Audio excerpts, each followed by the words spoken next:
There's someone I really want you to meet. His name is Paul de Gelder, and he's a man in a million. When you see what he's been through, I'm sure you too will marvel at his strength, his sheer lust for life. Paul was the Navy diver attacked by a shark right in the middle of Sydney Harbour. The shark took one of his hands and a leg, came within a centimetre of killing him, but it didn't take his spirit. For the last few weeks, I've been lucky enough to be with Paul as he reclaims his life. I thought I was in for a gruelling experience. I certainly didn't expect it to be much fun. That was before I met Paul de Gelder. Are you excited? I am. How about you? Yeah, very excited. Can't wait. It's not often you witness an act of fortitude as astounding as this. You just try and try and try, and if you fail, you keep trying. You ready to go? Yeah, definitely. Less than 3 months ago, Navy clearance diver able seaman Paul de Gelder hovered near death after a ferocious shark attack. He lost his right hand and leg. Today, he's back in the water for the first time, conquering his fear of the creature that so nearly killed him by confronting 9 very menacing-looking sharks at Sydney's Ocean World Aquarium.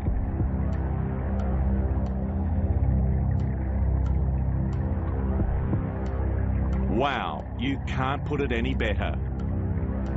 It's a spine-tingling moment, but this head-on approach to life's every challenge is probably why Paul de Gelder is alive today.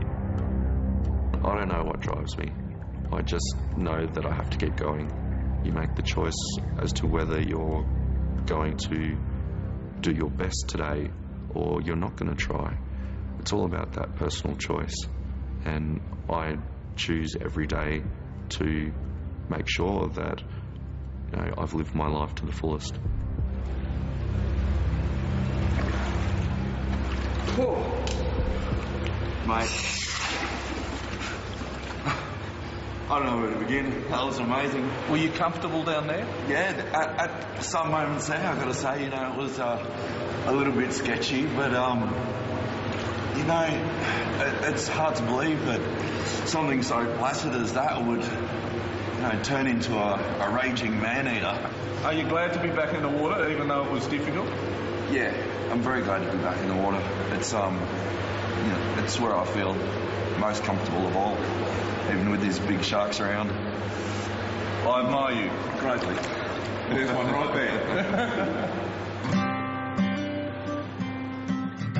How do you do? Yeah, very well, yourself. I've been lucky enough to watch Paul de Gelder's remarkable recovery since the attack. So this is the Navy wing at St Vincent's. We first met when he was still in hospital, and right away I knew he was something out of the ordinary. The nurses freak out a little bit. They see me hopping around and, oh my God, what are you doing? Paul doesn't dwell on what happened, and there's certainly no self-pity over his injuries, even looking back at the medical photos of the terrible damage. I'm honestly just completely amazed that the doctors could save me. The pictures are definitely not for the squeamish. I don't know if you can see that. You can see the teeth marks in the leg. My goodness. Oh, Paul. And there's only so much we can show. And you're comfortable looking at these? Yeah, this is no problem. But in one enormous bite, the bull shark ripped apart Paul's right hand and most of the back of his thigh. That's just... It's taken nearly my whole leg. It's extraordinary. It is extraordinary. All of my hamstring is gone. And where have they amputated? They've amputated just above the knee there. They've cut it underneath, removed the knee and just folded it all down.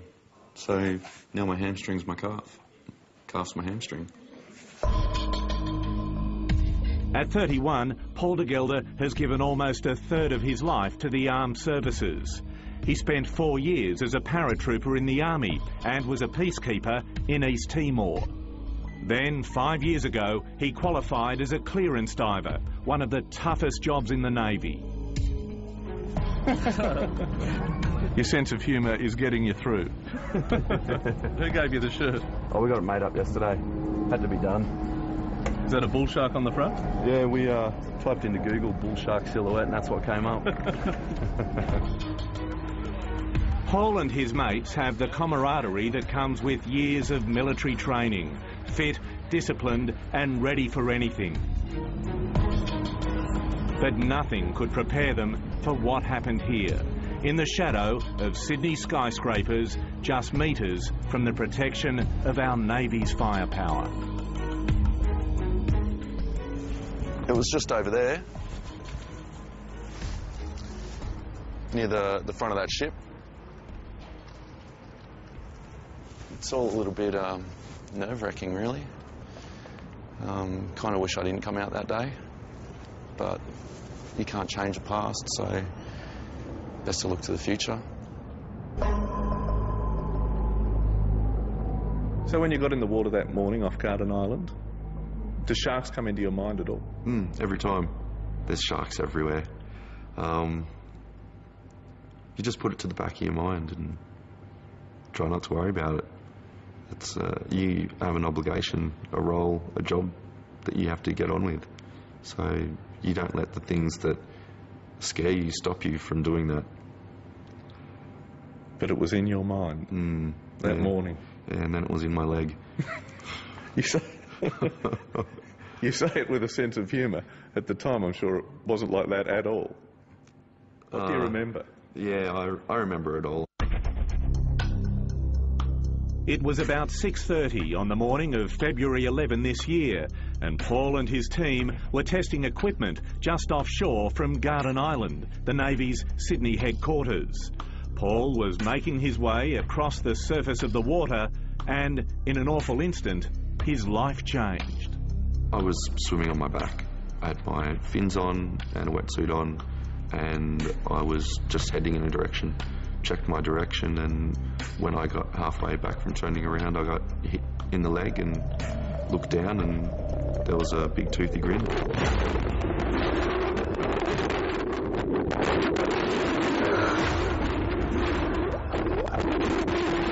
Can you still see that shark now? Yeah. What's it look like? Grey, white, toothy and beady. That I've never seen a shark up close before. To see it like that was not something you expect. You look down and there's a big monster attached to you, and your mind goes into panic mode. And where do you reckon the shark's head was in relation to your head? Oh, it would have been half a metre away, 50 centimetres. I think we were pretty much staring eye to eye for about 3 or 4 seconds.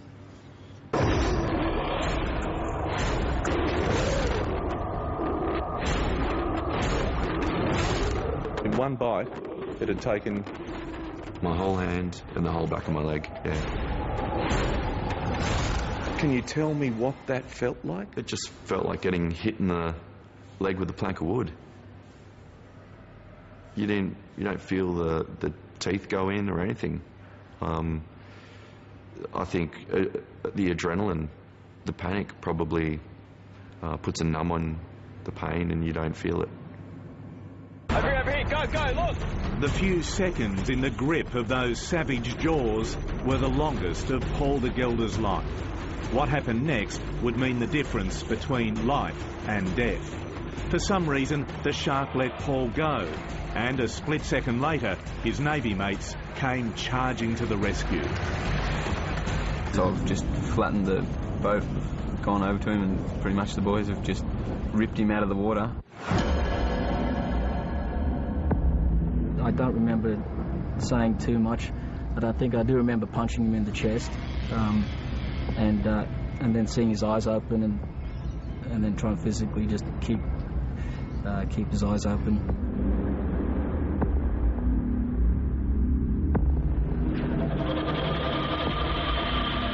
Were you talking to him? Yeah. What were you saying?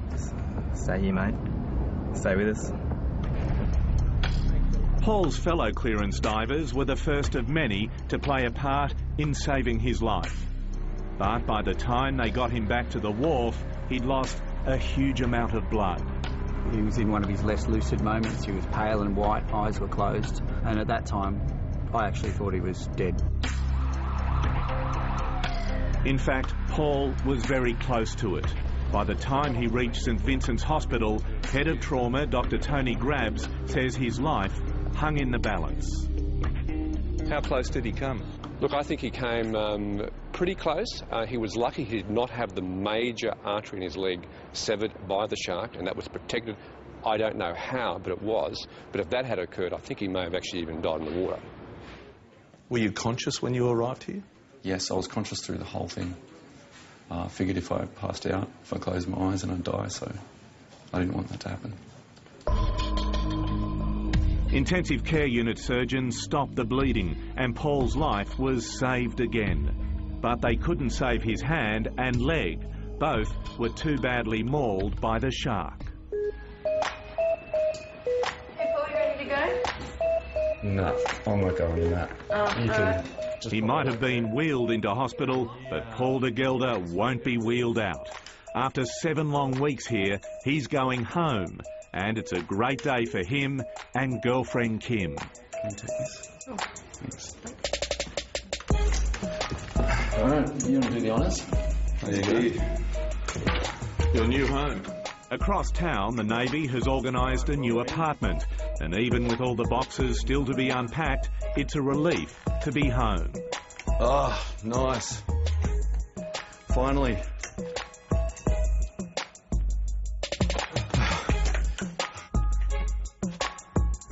Not a hospital. Not a hospital. The Navy will also help with the next stage of his life, new limbs and intensive rehabilitation. I've still got a job. They're giving me back a leg, giving me back a hand. So that's a big thing to help you get through it, knowing that you have the support there, whether it be work, family or friends. And Paul has some amazing friends, like his lifelong mate Brock. Get in, guys, the chef hates to see this stuff going cold. He threw in his job as a chef, left his home up the coast and moved down to Sydney to cook and care for Paul. Yeah, just keep him fit, keep him healthy, get him to the gym, keep us both motivated. We pretty much back each other up as far as that's concerned. Did Brock ring you and say, I'm here to help? I just woke up in hospital and he was there, and then he didn't leave. Paul will eventually be fitted with a brand new bionic hand, like these ones. But today, it's his new leg he's seen for the first time. This is it, eh? I'll squeeze some leg in. You push. There we go. Ooh. Okay. Ooh. It's a high-tech system where the leg receives instructions from a computer. Are we going to go out and kick the footy after this? You're going to learn to walk before we can run, eh? And before long, Paul takes another step forward in his recovery. That's beautiful. Very nice. Isn't that smooth? My style's getting better, I guess. A few days ago, I met up with Paul again. He's had his new leg for a couple of weeks now, and his recovery continues to amaze me. Get out of bed and it's a bit of a struggle. It takes all your strength to sort of roll yourself out and get going in the mornings physically. Mentally, I just want to bound out of bed, go and have breakfast and run down to the water and go for a swim, but baby steps. But Paul de Gelder is a man in a hurry, and walking is just the beginning. I just need you to do it up for me. With his new leg and still only one arm, Paul must learn how to drive all over again. That's it? With a little help from a performance driving instructor. Is that a nervous laugh? This is just dangerous. Good luck, mate. So all we have to do is just release the brake slightly. Paul begins just like any new learner driver, nervously. Off the brake pedal, that's it. But remember, this is Paul de Gelder.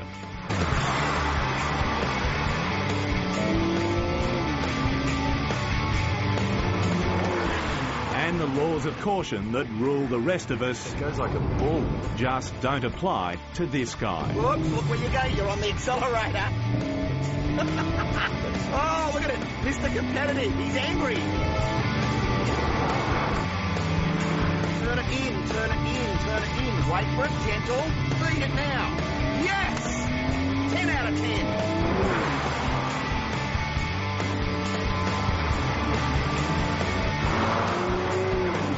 And you were nervous. Yeah. You look so confident out there. Oh, mate, I'm just killing it. How are you managing to drive? One hand on the wheel, just like this. If I had the window down, it would have been like that. Yet another challenge confronted and conquered. Each day, as the strength of his body grows to match that amazing strength of will, Paul sets himself higher goals. The ultimate, to get back to exactly where he was before the shark attack. You plan on being a Navy clearance diver again? I do. I've never stopped. So you're going to march up to work sooner rather than later in your Royal Australian Navy uniform? Yep. And say reporting for duty? That's the goal. Would you dive in Sydney Harbour again? Yep, that will be something that I'll have to do. It's going to be a tough bridge to cross, but you can't show weakness. You can. Not my job.